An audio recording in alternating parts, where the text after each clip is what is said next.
going on, everybody? It's your boy D from DNC Digital, and I'm back with another interview. Another interview on the way to Tournament Out of Hell, presented by Mission Pro Wrestling, live from Buda, Texas, streaming on the Title Match Network. I want to thank all you guys for always joining in. I always got some regulars, and I always have new people coming in. I really enjoy doing all of this, and I am honored to be a sponsor for this show and this company. This company is an amazing company. Every position, for those that don't know, every position is held by a woman.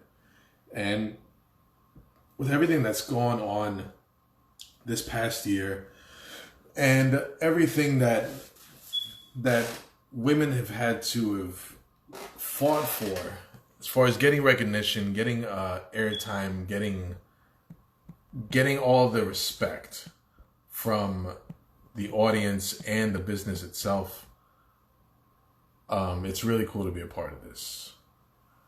So today I'm going to be talking to, I hope I'm pronouncing it correctly, Yali Sapphire. W. Simmons 83, what's going on? How you doing?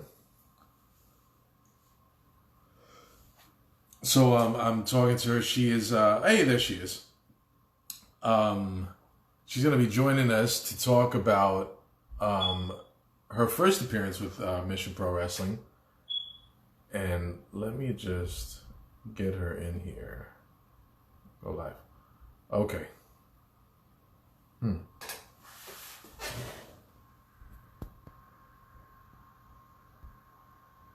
Why does that say that? How you doing? Hey, what's up, Ryan? How you doing today? I am trying to... There she is. Okay.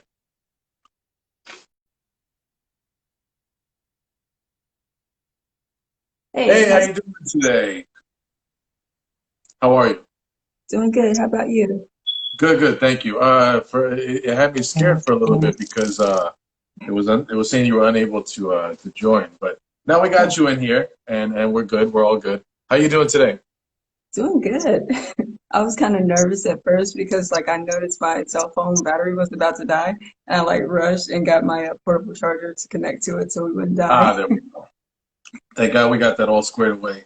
Yeah. So you were part of the first, the relaunch show for Mission Pro Wrestling, Hell Hath No Fury. Can you talk about the morale and the energy that was going on that night? Because I know that there was one pre-show speech, a very passionate speech from Thunder Rosa, and then there was that speech for the public that had tears in my eyes, and it had tears in everybody's eyes. Can you talk about that night and if there was synergy and what the morale was with all the ladies there? The morale was very high. We were all excited to do this all women show, and it was very moving. Just listening to Thunder Rosa speak at the beginning and end of the show, it definitely got us all excited for the next show and other shows to come.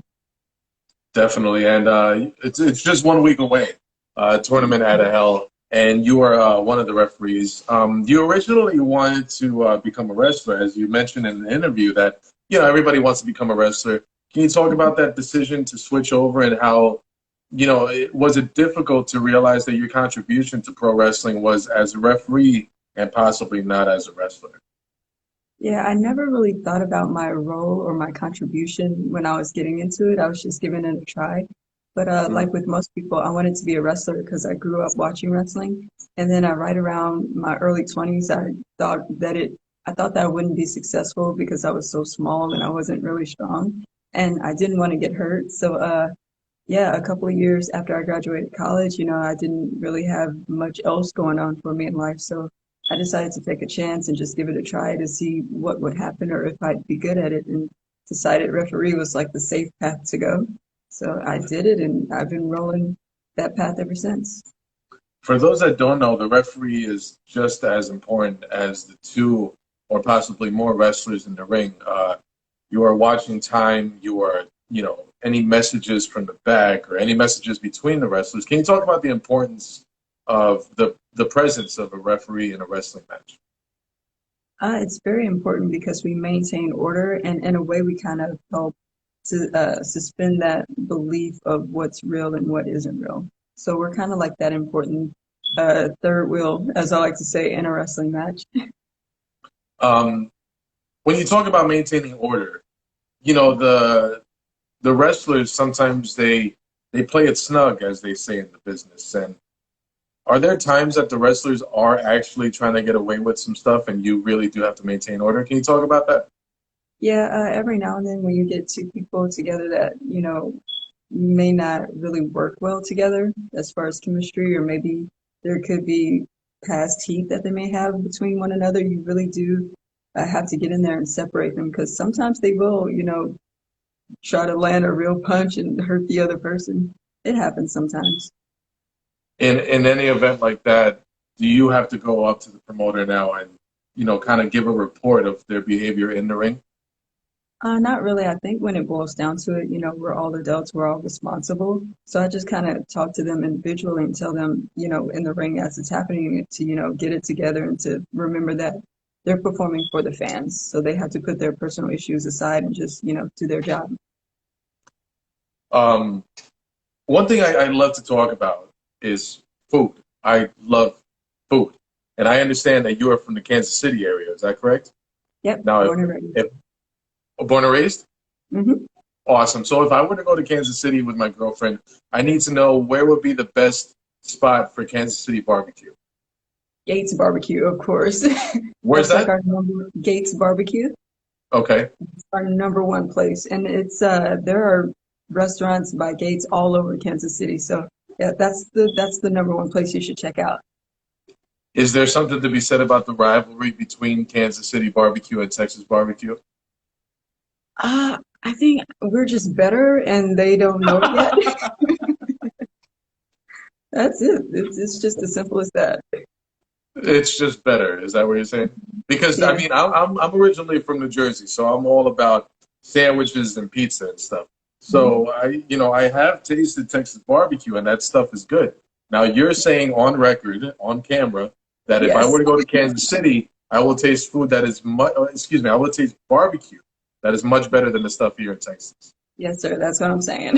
You You're got to get out such there and try it. conviction, Jesus. I want to see I want to see how that works out.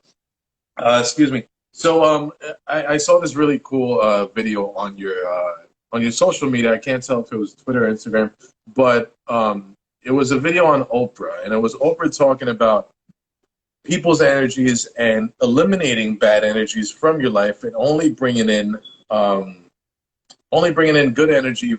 You know, people that want good things for you. Can you talk about not specifically, but can you talk about generally your inner circle, so to speak, and how important it is to have those kinds of people around you? I think it's extremely important because, you know, in the long run, stress can kill you and kind of wear you down and kind of decrease the value of your life. So for me in my inner circle, everyone who knows me knows that I just like to have fun. I'm very easygoing. My sense of humor is always on my sleeve, and I think it's important to surround yourself with people who kind of represent what you want out of life. And for me personally, I want to have fun. I want to enjoy this thing, and yeah, I just want to be surrounded by positive energy all the time. And as soon as someone kind of comes at me with negative energy, like I have to cut them off. I have to. Because I want to be happy, you know, life is short. Why not be happy? Yeah, I also my girlfriend kind of likes to say that I shrug at life because I hardly stress about things and I don't worry about what people are saying about me. And because I'm like, why bother? It's fine. I'm still going to sleep. I'm still fine. And Yeah. I guess for some people it is actually kind of difficult. Um, it is kind of difficult, and I kind of don't understand why, but to each their own. One thing you talked about just now was talking about your sense of humor. Hey, what's going on, Stefan? Official Nasty Leroy. I love me some barbecue. I'm to Uh, Kansas City. Kansas City. You heard that, Leroy? Kansas City is where we need to go. My buddy Stefan is on. What's going on, buddy? Ryan Romano is on also. Ryan is a big supporter of Mission Pro Wrestling, and we appreciate his support. You talked about your sense of humor. And one thing I noticed is that you love putting these funny videos on your social media. So I don't know if this is a hot seat question, but can you think about your favorite filter to do a video for? I don't know the names of any filters, but I always love the ones that like distort your face and make you look goofy. Like last year around this time, I used the vampire filter on Snapchat. Okay. He kind of like arches your eyebrows and give you these bright blue eyes and the cape. And yeah, I love to have fun. Like if it makes me laugh, I'm gonna post it, hoping that it makes someone else laugh. Yeah, they got some good ones. My personal favorite is the one of the baby, and the one that scares me is the one that makes you the opposite sex. And you can fool some people. I'm not liking that too much. Um, so I also saw that you say it's never too early to start decorating for Christmas. So with Yes. that being said, what is your favorite Christmas movie? Oh, there's so many. I'm gonna have to go with The Grinch, the one with Jim Carrey. I The one with watched Jim that. Carrey. Okay. Yeah, I've watched that at least 100 times. I just love his character. I love everything about that movie.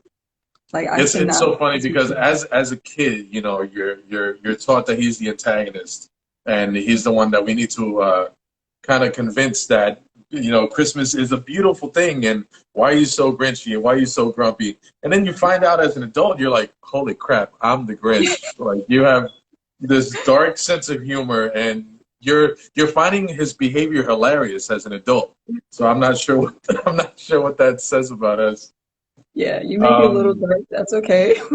Oh yeah, it's fine to have a dark sense of humor. For me, that's therapy. That's how I laugh at some of the stuff. You had the awesome privilege of having a WWE tryout as a referee. So you were saying that it was an in-house show at the Performance Center, and then they told you were going to go on an NXT road trip with them. Can you talk about your experience with them and any story that sticks out working for the WWE at that time? Yeah, it was very like exciting, but I was also nervous because I didn't know what to expect. Like I did not know that they were gonna put me in live events, so that was shocking, and I had to prepare mentally for that, like within a 2 hour time frame. But it was a lot of fun, and it's interesting. The thing that I learned the most is like doing those live events for NXT. It's kind of like an indie wrestling show. You know, like Okay. I was expecting, I don't know, I guess some kind of glitz and glamour. But the one thing that made me feel the most comfortable was the fact that I've been doing or working kind of that same kind of show over the past 5 years. So it was a lot of fun. That's cool. What were some of the matches that, if you remember, some of the matches that you officiated? The first one I had there was Lacey Lane versus Lacey Evans, and then I had two matches with Keith Lee and then one with Yali. Those were a lot of fun. That sounds cool. Keith Lee is a very large man. I don't know how you kept him at bay. Yeah, Any conversations that you had with these professional wrestlers before or after the match? yeah, actually, before the match with Keith Lee, I just kind of talked to him, and I don't know why, but every time I talk to a big name superstar, I expect this big ego and, just kind of for them to ignore me. But he was really cool, really down to earth, and just gave me a lot of good advice and just really helpful and kind of like put me at ease about what to expect in NXT versus on the Indies. Uh, when you talk about the Indies versus WWE, a lot of the people that go through NXT have gone through the Indies. Um, I know they're trying to do homegrown superstars as far as hiring somebody from another sport and then building a superstar, and that's all good because you got a lot of great athletes in a lot of different sports. But when it comes to people who've gone through the Indies and wrestle all around the world going to NXT, do you feel like there's an advantage because you get kind of a better morale and maybe a better appreciation for the road to the WWE? Oh yeah, for sure. Like, it's so different because the people who have been in the indies, it's almost as if they've worked their entire life for it. So it's more, they just seem like they appreciate it more. And then whereas people who come from other sports, I've noticed that they can kind of let it go if it doesn't work out for them and move on to, whatever it is they were doing beforehand. But with any wrestling stars, even when they leave the WWE, they're still involved with wrestling. So I think it's just the level of passion is different between the two. worlds, you know. So I know COVID took out countless shows for the past, 8, 9, 10 months. And you were so used to the past 5 years going, 4, 5 nights a week, possibly, just every weekend going to do shows. But can you tell me one thing that you actually do not miss from the road? Probably the time spent on the road driving in my car. Like you can hear the same song so many times before you just lose it. And that's pretty much it. But like I miss just being around my friends. But the one thing, oh, also I don't miss food on the road because I was sometimes you about would to try. ask you, where was the best food that you've tried on the road, or is that a total non-question? Yeah, it's like Quick Trip and Casey's are like the gas stations are probably the best places to get food because some restaurants I've tried it's not really good. So I'll Not most really of the good. time stop at places that I'm used to eating at, but otherwise it's awful. What Yeah. kind of music do you like to listen to on the road? Mostly pop music, every now and then country and R&B, hip hop. But sometimes I'll even listen to podcasts. Like it's the perfect situation to knock out a few podcasts. Oh yeah, definitely, definitely. But you just cannot wait to get back to Kansas City to get your Yeah. barbecue. That's okay. All right, I totally understand now. Um, so going back to Mission Pro Wrestling, they are now starting a tournament to crown their first champion, who will be crowned in December. Um, when you did Mission Pro, uh, La Rosa Negra, who has I'm trying to word it correctly. If you know about her, you know how badass she is. Yeah, Um, for sure. she is one who has been there for years and an amazing, amazing. Hey, what's going on? Beat Tech Reviews, my boy Mike. She has an amazing moveset and she's just an amazing wrestler. Not only her, but you had Big Swole, who is now in the AEW, who seems like just an awesome person. Uh, you know, what was it like, trying to handle those two ladies in their match together? It was a lot of fun for me. Like I enjoyed it thoroughly. Because they have very exciting personalities in the way that the fans just react to them. Like when their entrance music hit, like I got this big, huge adrenaline rush. Like, oh my God, I can't wait for this. This is so awesome. I can't believe I'm in the ring with these two.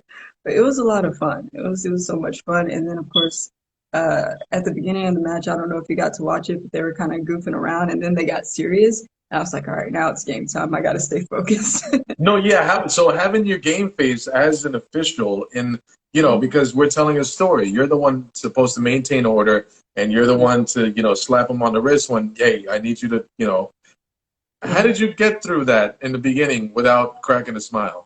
I did. Like I did You smile. did. Yeah, I tried so hard not to, but you just kind of like bite your lip and try to poker face it as best you can, but That's it's hard. awesome. Yeah. What do you? How do you feel about what Mission Pro is doing for women today, and what do you think they can do for women in the future of pro wrestling? Man, I love it so much. I think that they could really show the world who these women are that so many people have never heard of before. So I think that they're very beneficial to all women in wrestling, not just the wrestlers, but also referees too, because there's so many female referees that the world doesn't even know about. I was just about to get to that. I apologize for messing up their names, but I know that there's two or three now being, uh, finally shown on WWE television, and then you have Aubrey and AEW. Um, what kind of motivation does this do for you, and how do you feel about representation as a woman in the referee world in professional wrestling?